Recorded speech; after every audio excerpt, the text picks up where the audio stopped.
Isn't that true? I don't know spot on, but कभी हो जाता है.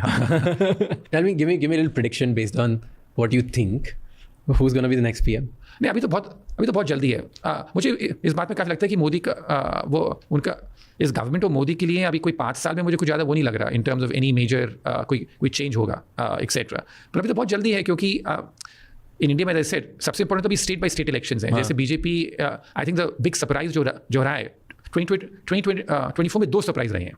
सबसे बड़ा सरप्राइज था कि बीजेपी की 240 सीट आई क्योंकि सारा कंसेंसस उस टाइम था कि 300 वापस 400 पार तो स्लोगन था, पर 300 सीट बीजेपी की, सिर्फ मैं एलआईसी की बात नहीं कर रहा. सबको लग रहा था कि 300 सीट बीजेपी की वापस आने वाली हैं. तो एक तो वो बड़ा सरप्राइज था.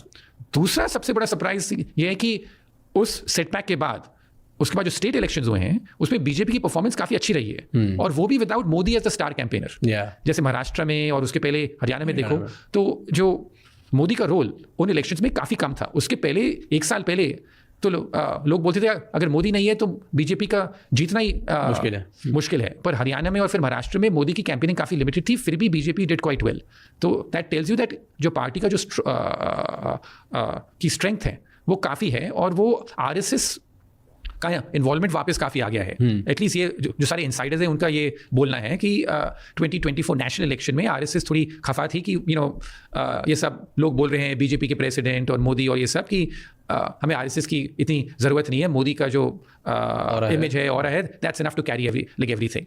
तो फिर वो 2024 में ये लगा लोगों को कि आरएसएस ने इतना हार्ड कैंपेन नहीं करे और काम नहीं किया टू हेल्प मोदी विन. अभी जो उसके बाद ये लगा कि थोड़ा मोदी का जो इन्फ्लुएंस कम हुआ है, अभी तक इन्फ्लुएंस काफ़ी है पर कम हुआ है, और आरएसएस का इन्फ्लुएंस बढ़ा है.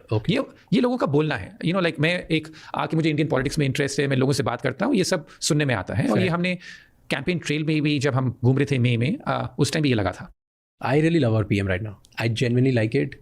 एंड मैं अपनी अगर पॉलिटिकल आइडियोलॉजीज और मैं किसको वोट करता हूँ क्या करता हूँ सब अलग हटाता हूँ. And just as a normal citizen बात करता हूँ who loves to travel around the world. And मैं काम के लिए भी ट्रैवल